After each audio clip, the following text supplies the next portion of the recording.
Hello and welcome back to my channel. My name is Ness. I like to talk about books. It's been a while since we've actually spoke about the books that I have been reading on my channel. I always tell myself I'm going to do monthly wrap-ups and then I never stick to it, and then quarterly wrap-ups. They've clearly never happened this year. So I thought mid-year point I have to do a wrap-up. I have over 20 books to talk to you about. Yes, I actually do read books. Much to the surprise of my husband, I think, who thinks I just keep acquiring books and acquiring them and they never leave. I do read them, and I will be telling you about the books that I'm deciding to keep and go back on my shelves and the books I'm getting rid of. It takes a lot for a book to go back on my shelves. I only really keep books that I think I'm going to reread, or that they may be part of a series and I want to continue on with the series, but I think I might need to reread some of the books again if there's going to be a huge delay in the series coming out and finishing. I have actually had a significant reading slump in the springtime of this year because there was just too much going on, and my reading has definitely picked up. A lot of these books I have actually read within the last 2 months, and my goal is to resume monthly wrap-ups at least, maybe even quarterly, depending on how much I'm reading. I certainly don't want you thinking that I just buy books en masse and I get books every month and I don't do anything with them, because I do. I promise you I do. I'm not going to talk about every book in this in depth because some of them there's just not so much to say about them, and I don't want this video to be too long, and I want to give as much time as possible to the ones that I either really did like or really didn't like. I have actually only rated 2 of these books 5 stars, so it's been a really poor reading year for me. There's only a few books which have really lingered on my mind, and one of them I read in January, and I think about that all the time. There's no real order to this. I'm not doing it by rating, and I'm not doing it chronologically for when I read them. I'm just gonna go for it, and you'll see that there's a mix of genres here. There's adult books, there's young adult books, actually no middle grade for this year, even though I do read a lot of middle grade. So let's just make a start. The first book that I want to talk about is The Devil Makes 3, and this is my Illumicrate edition, and I'm so sad that I rated this book 3 stars, and I won't be keeping this. This is included in a reading vlog that I have for reading my dark academia books. I have 2 more books to read for that, and then the whole vlog will be going up. But this book is really more of a paranormal romance. Just because it's set in a library, it definitely does not give off anything dark academia in my opinion. The Devil Makes 3 came out in 2021, so it took me quite a while to get round to reading this. I think this was in the September 2021 box. I'm pretty sure that whole box was themed around dark academia as well. And I was expecting a lot from this book, too much from this book. Oh, it pains me to get rid of this as well because it is a signed copy and it's a redesigned cover. The main characters in this book are Tess and Elliot, and Tess is working at a college library. Elliot has a power for magic, and for a very, very personal reason, he wants to try and master some really extreme powerful spells, and he thinks that a book that's locked in the basement of the library will help him get the spell that he needs. He's able to convince Tess, and they have a bit of a grumpy relationship at the start. It's not enemies to lovers, but it's like I hate you and grows from there. They're in the stacks together and they unwillingly unleash the devil himself. When they realise what they've done, they try to recapture the devil and rebind it to the book that it was in. There is moments in this book that are incredibly dark, and I would also give trigger warnings for self-harm in this book. The thing that I really enjoyed about this, and the reason I gave it 3 stars, even though I didn't really care for the characters, although they touched on some really good real-life themes, was that I did not know how this book was going to end. There's such a sense of dread and doom in this, that the ending to me could have gone 2 ways. It could have been a satisfying ending, or it could have been horrific for the main characters. And it was probably one of the only books I've read in a long time that made me feel that way. Usually when I'm reading a book, I feel pretty safe about the main characters. I think we're going to get a good ending. In this one, I wasn't sure. There's also points of view chapters from the devil, which were my favourite. And some of the scenes in this book were 5 star. I was reading them and I was really like transported into a really dangerous, controlling, manipulative environment. But the rest of the book just really fell flat, and I just really wished we'd seen life for these characters more outside of the library, just because it had the same setting over and over again. It made it drag, and that's what I found quite boring.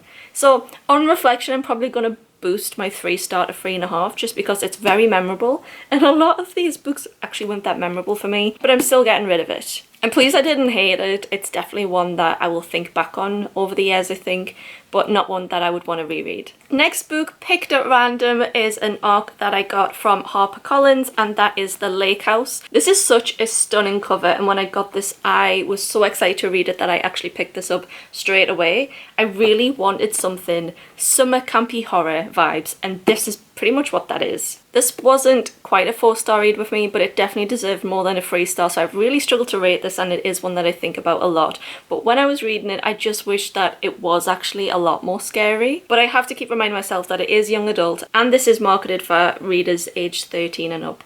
And I think people that are like 14, 15, 16 would absolutely love this and find it genuinely terrifying. But there is some moments with this book that you have to lose all common sense. And some of the explanations in this are a little bit strange. But if you are looking for a quick read, and this is really a quick read, that is a young adult horror with camping, being chased, then this is probably the book for you. The main character is sent by her parents to a summer camp that they went to when they were children, and the book starts off, she's on a boat with another 2 girls.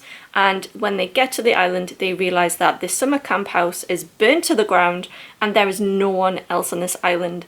Or so it seems. They do find the camp counselor's body and think, what on earth is going on here? We need to leave. We need to get out. They quickly realise that that is really, really difficult and there is someone hunting them. I love a survival thriller, and this was good. It just wasn't 5 stars for me. If this sounds something that you might be interested in, I would recommend getting the paperback. I am choosing these books completely at random, but I am excited to talk about Twin Crowns, which is a young adult. It's the first in a duology. I rated this 4 stars, and it was everything that I really, really like about young adult. A fight for the crown, twins, with the perfect amount of young adult romance and summer enemies to lovers. Twin Crowns is a fantasy novel that follows 2 twin sisters. One is the princess of their realm and the other is a witch outcast, although the princess doesn't actually know that her twin sister exists. The sister, who is a witch, breaks into the palace and takes her sister's place and pushes her twin sister out into the witch colony.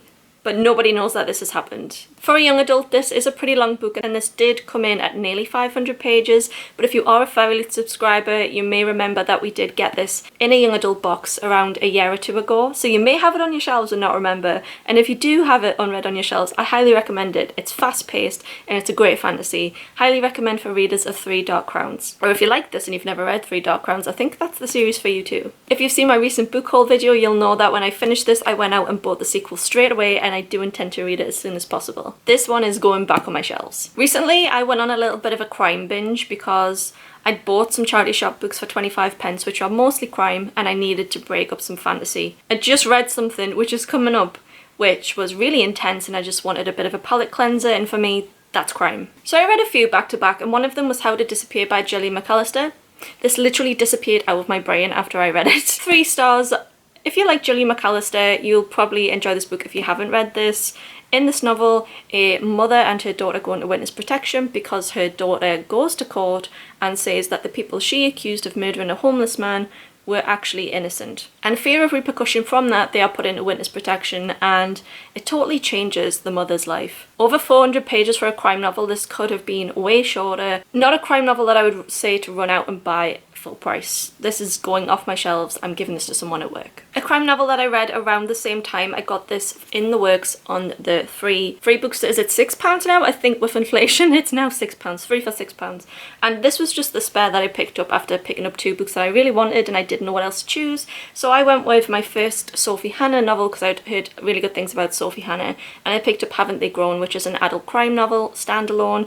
I rated this 2 stars. I did not like this. I don't know what actually pushed me to finish this book, if I'm honest, because I wasn't that interested in the plot. I have been getting comments though to say that Sophie Hannah is a really good author, so I would definitely try other Sophie Hannah books. The main character is Beth, and she goes to visit on a drive-by a house that her best friend used to live at, and they've not seen each other for many, many years, and she thinks that she sees her best friend getting out of the car to go into the house with 2 children that they had. Only the 2 children haven't aged, and the main character is wondering, is there something wrong with me? Have the children actually not aged? What is going on? Who are these kids? Another crime novel that I just thought was too long, and this is not staying on my shelves either, and I'm getting rid of this at work too. I think we're going to change tone a little bit and we're going to go into the smut. Hooked is a book that was bought for me by my best friend Rebecca, who's over at Rebecca Reads. She's a YouTuber and a TikToker, and I'm going to leave her links in the description. Please go and check out her content because she makes very, very good stuff. Hooked is a standalone in the series by Emily McIntyre. I think it's a standalone, which draws on fairy tales for some element of the smutty plotline of her work. But to me, it was the Peter Pan element of this novel that made it so cringe. Oh my god, if that had been taken out, this definitely would have been a 3-star, but I did rate this a 2-star. This is a contemporary, smutty, romance, mafia novel in which the main character is 21-year-old Wendy, and she meets James, who is a really wealthy and well-known... Is he a drug dealer? I don't know what he does. I can't remember what he does. He's some sort of criminal. But he's also the rival of her dad. James is known on the streets as Hook. And honestly, it just... those elements of it were so cringe. Like I've said, if they'd been taken out, I think I would have enjoyed this a lot more. This was a really quick read though, and if you do like smut, then you would probably like this, but this was just not for me. I don't think I would read any more books in this series, especially if they are as inspired by fairy tales as what this one was, because I just can't. And this is also going off my shelves. Next is a book that I read in May, and it is a Fairy Loot book from the adult subscription, The Last Tale of the Flower Bride. I do have a reading vlog coming for this book and for the next one because I want to start a series, well 3 series actually, of reading vlogs where I'm reading books from my Fairy Loot and Illumicrate subscriptions. So that is coming.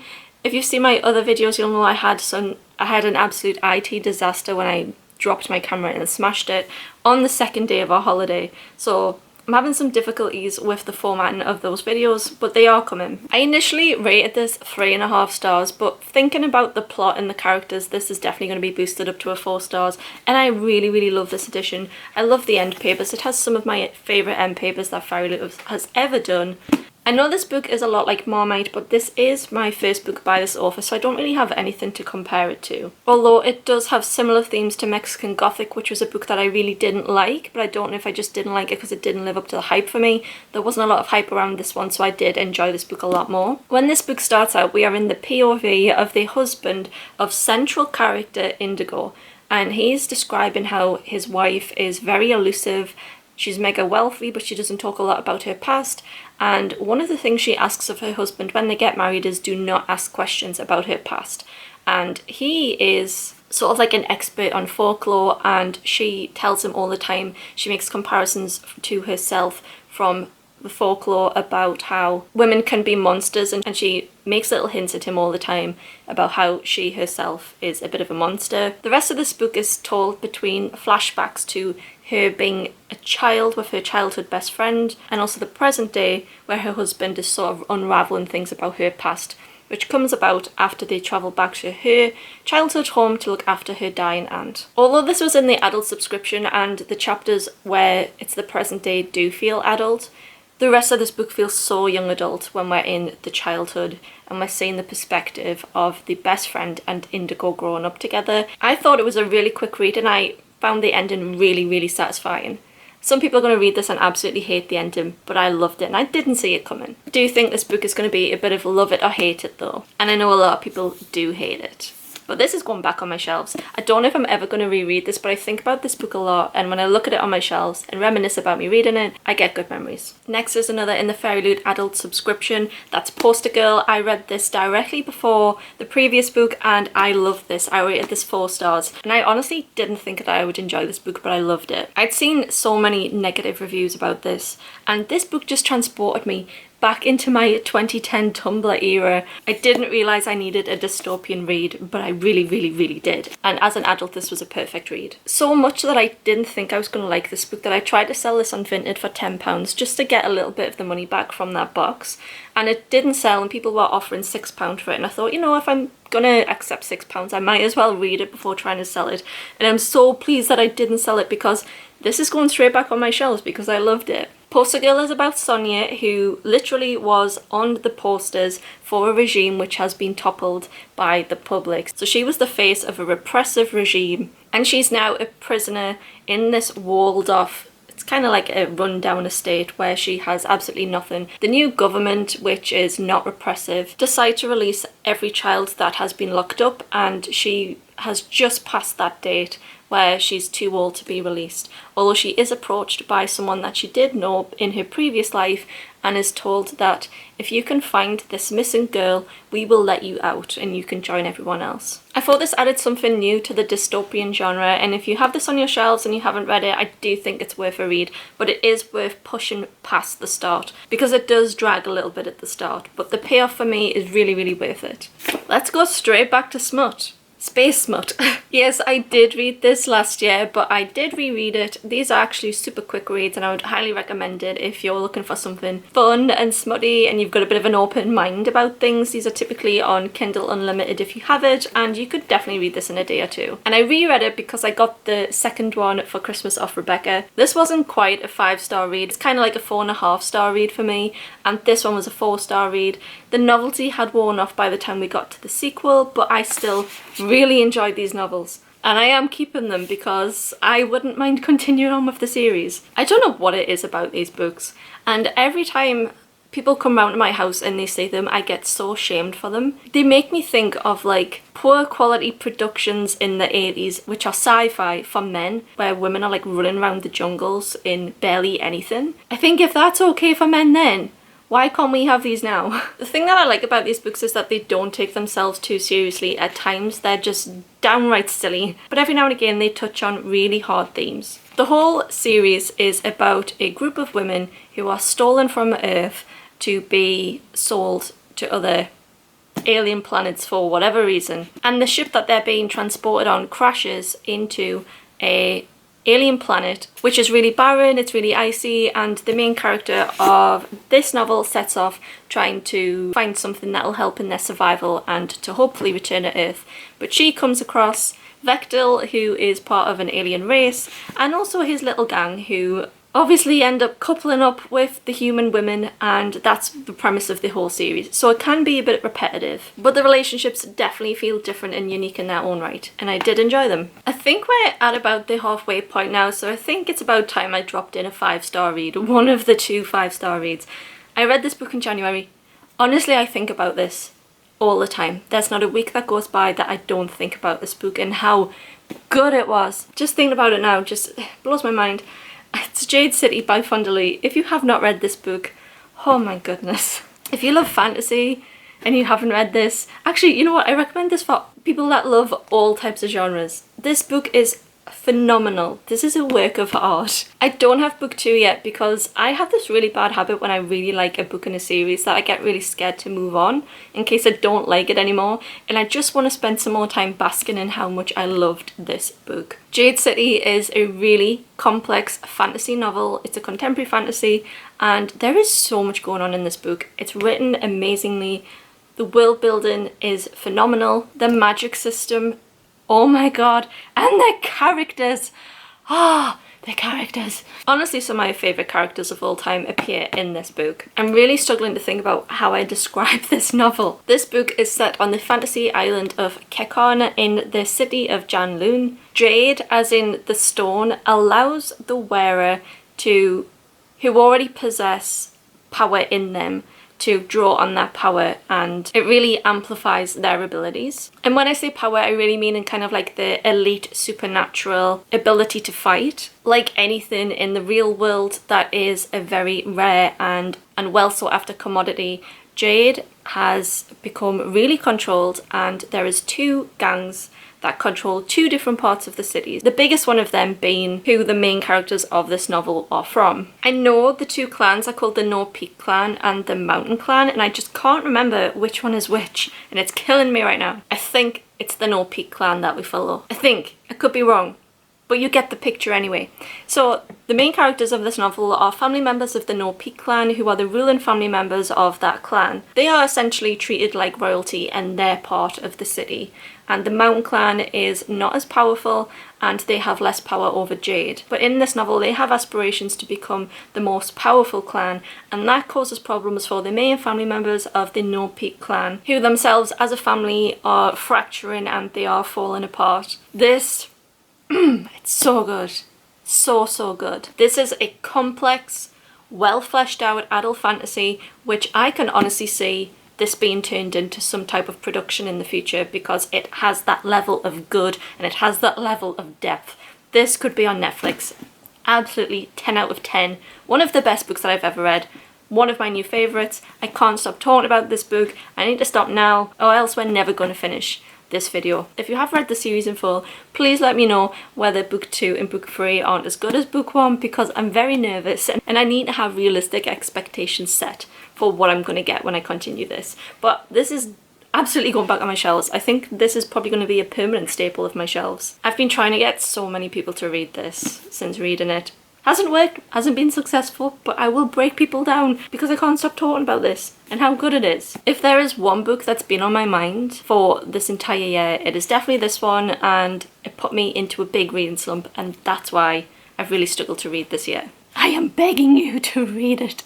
Begging! A book I almost forgot to include in this novel, it's a DNF, but it's a book that I am going to revisit. That's Gideon the Ninth. I read 74 pages of this novel and I just couldn't get into it, and at the time I started reading this I wasn't really ready to be thrown into a fantasy world where I had no idea what was going on, and that essentially is the way that this book is. You just get dropped into a situation, at times limited world building, but at times the world building is definitely there. It's definitely high complex fantasy, but I wasn't in the right mind to read this, so it's gone back on my shelves to pick up in the future, but I will definitely be picking this up. I honestly think that in the right headspace I could really enjoy that book. Next is the first book that I actually finished this year, and that is To Kill a Kingdom by Alexandra Christo. I really enjoyed this novel. I rated it 3.5 stars. This is a retelling or reimagining of The Little Mermaid, and I really enjoyed it. We all know I love a good fairy tale retelling, and this was one of the better ones that I've read of The Little Mermaid. There's two main characters, Princess Lyra and Prince Elian. Lyra is a siren princess and Elian is a human, but is also a siren hunter. Lyra's mother is the very, very ruthless Sea Queen, and she casts Lyra out into the humans and says, do not come back until you have the heart of a siren killer. As much as I had fun reading this, I won't be rereading this, and it's another one off my shelves. Revisiting crime, this is another crime book that I've read, and it's the third crime book that I've read so far this year, but this is my favourite of all of them. I rated this 4 stars, and that is Girl A. This is another book that I picked up in a charity shop for 25 pence, and for 25 pence I got so much out of this book that I really enjoyed it. The main character is Lex, and she is Girl A, as in she's the eldest daughter of a family who ended up a court crime sensation because the parents were found to have been abusing their children. I think there's 6 children in this. They're all given new identities and they all go off their separate ways, but they're brought back together by Lex, who at the start of this novel has found out that their last remaining parent has died and she needs to sort out their estate. So she goes to her siblings to find out what they want to do with the estate, and in doing so she revisits a lot of issues that she thought she'd buried in the past. Obviously with themes of child abuse, this is not going to be for everyone, but if you don't mind that and you see this cheap, I would recommend giving it a go. It's not staying on my shelves because I wouldn't reread it, but I'm going to give this to someone at work. I've only read one classic in this period, but I did really enjoy it. It's a book that I picked up a few years ago and DNF'd, but I'm so pleased that I revisited it and I rated this 4 stars, and that's The Picture of Dorian Gray.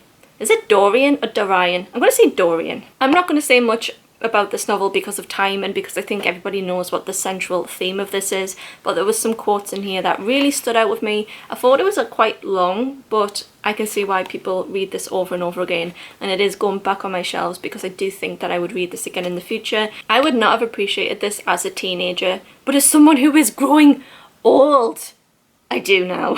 One of the books that I really didn't like this year, this is probably my least favourite of everything that I read. Actually no, that is a lie. I've just seen a book that I rated like way less than this. This is 2 stars for The Red Scholar's Wake. This is an Illumicrate edition as well, so that makes me so sad because it's signed as well. Oh, what a waste. Did not like the plot, it did not like the characters. This just wasn't for me. It makes me so sad because this is sapphic as well. Don't particularly want to talk about this too much more. Obviously not keeping it, but the book that I think was my worst read this year, actually no, you know what, it's tied with that one because at least when I finished this one I was like, that makes sense. It's Rainbow Rowell Landline, and I bought this secondhand because I just wanted to see what all of the fuss was about in the OG Booktuber days. This was everywhere. absolutely everywhere. And when I saw it secondhand, I had book credit, so I was like, I'm just pretty much getting this book for free, and I intend to take it back to that shop and trade it in for something else. Landline is a romance novel where the main character and her husband, they're having a rocky patch, and he takes their children for Christmas to his parents' house while she stays in their hometown so that she can work, and that's her choice. So she makes that decision to put work ahead of her husband and kids. When she tries to contact him, she uses a landline that's in her old childhood bedroom, and when he answers on the other end, she realises it's him from the very, very start of their relationship. If you were as curious as me about what the OG YouTubers were saying about this book, don't be, because I can tell you now it's a pass, put it out of your mind. A 4-star read that I was expecting to love just as much as Jade City and didn't, although this is lingering in my noggin and I can't shift it, but there was just something about it which was too long for me and I kept putting it down, and for the reason I didn't give it 5 stars is because sometimes when I did put it down, I didn't want to pick it back up. And that is The Lies of Locke Lamora, but I will be keeping this on my shelves and I will be continuing the series. The writing in this is absolutely phenomenal, and if you are an adult fantasy reader and you love world building and you like things being over-described, then this is the novel for you. This book is set in a Venice-inspired fantasy world, but not like modern-day Venice, kind of like Renaissance Venice. And Locke Lamora is a high-end career thief who steals from the rich but keeps it for himself and his gang of friends. And that's going fine for them until an unknown threat appears who is killing people like him. And him and his friends are pulled into a really, really dangerous game. Although the writing was a masterpiece, this was really, really hard to get through at times. Some parts of this could have been chopped out, and I know people that love this book are going to absolutely disagree with that because you enjoy it because you like the detail. But for me, it was just too much, and I definitely felt like there was a lack of female characters in this book. Locke Lamora wasn't the most likeable character that I've read either, and I think that if I'd liked him a bit more, that again would have made me more engrossed in this novel and made me want to pick it up more. But in the end, I didn't really care about him, so 4 stars. Purely because this is a masterpiece in the way it's written. We are on the home stretch. Another book that I read for my Dark Academia reading vlog is The Secret History by Donna Tartt. And I say a lot about this book in that vlog, so I'm not going to say too much about it here, because if you want to know more of my thoughts on this, it's definitely in there. This is a book that I really struggle to rate. And on Goodreads I just went for in the middle 3 stars. But this is so memorable. But I hated it so much at the same time when I was reading it, and I was so bored at times, but at other times I was like, is this the greatest thing that I've ever read? And then at other times I was like, please, dear God, let this book be over. Absolutely a modern classic though, 100%. I have read The Goldfinch by Donna Tartt, and that was one of the worst, least enjoyable reading experiences for me, and knowing that was her writing style, and the thing that I didn't like about it was her writing style, that really put me off wanting to read The Secret History. But I'm so pleased that I did read this, and I'm so pleased I persevered with this. This is a 600-page mammoth of a book about the main character. Is he Richard? I think something's in my head's telling me he's called Richard. Oh, he is! Huh. Usually my memory doesn't serve me this well. He goes to college and he studies classics, and he joins a very exclusive class which is studying Greek. And the Greek professor doesn't just let anyone in that class. It's very, very exclusive. And his classmates are very well-to-do, a really tight group of friends. And Richard, who's come from not as good backgrounds as them, really wants to join their group.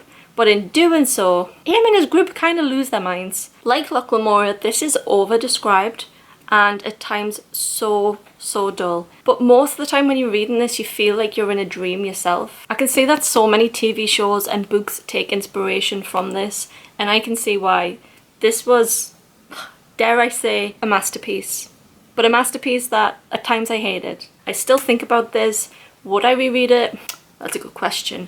Probably not. I will be keeping this just in case. We're down to 2 physical books, but I do have 2 other books that I want to talk about. So the next one is Yellowface by R.F. Kuang, and I read this more recently and I definitely enjoyed it. I rated this 4 stars, but this was so unlike everything else that I've read by this author that it kind of threw me a little bit. Yellowface is a contemporary novel which is a much shorter read than the likes of the Poppy War, where the main character June steals the manuscript of her dead best-selling author friend and passes this work off as her own.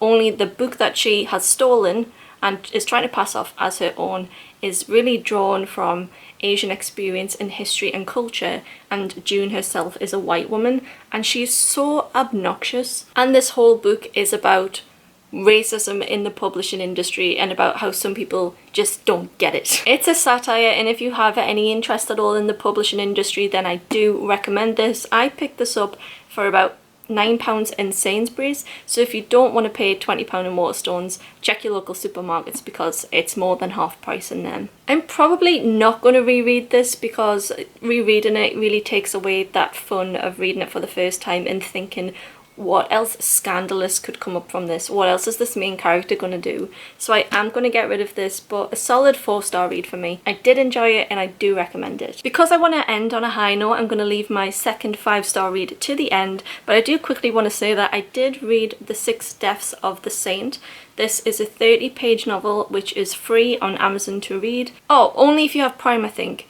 But this is part of a series of short stories that's available on Prime, written by authors who are already quite successful, and I read this purely because I'd seen other reviews for it and I don't have an interest in reading anything else in that series.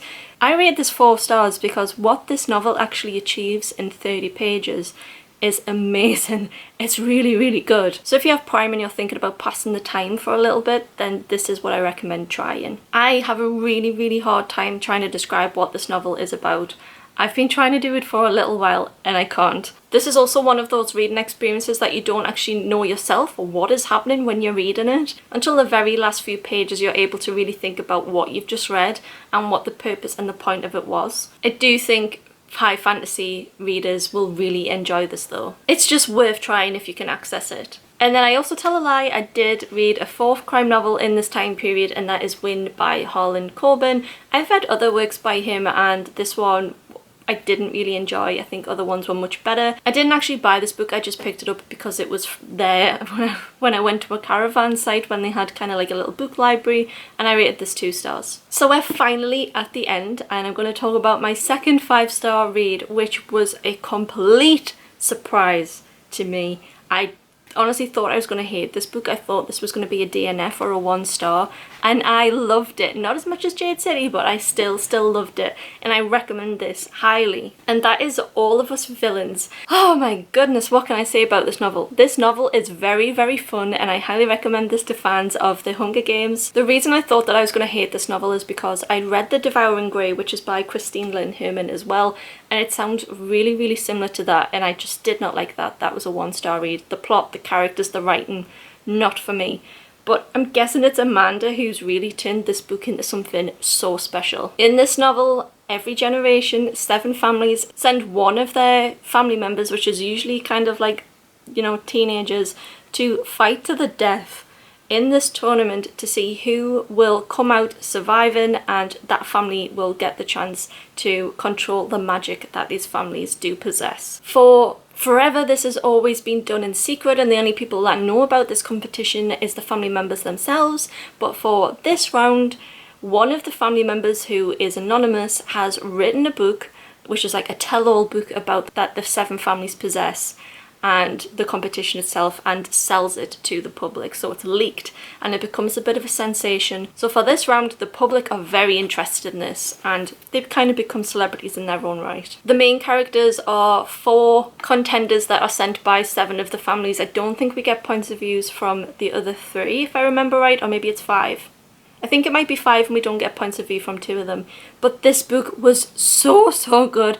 So fun. I really enjoyed the magic in this. I love the game element to it, and I don't usually enjoy things like that because for me there's just, The Hunger Games was too good.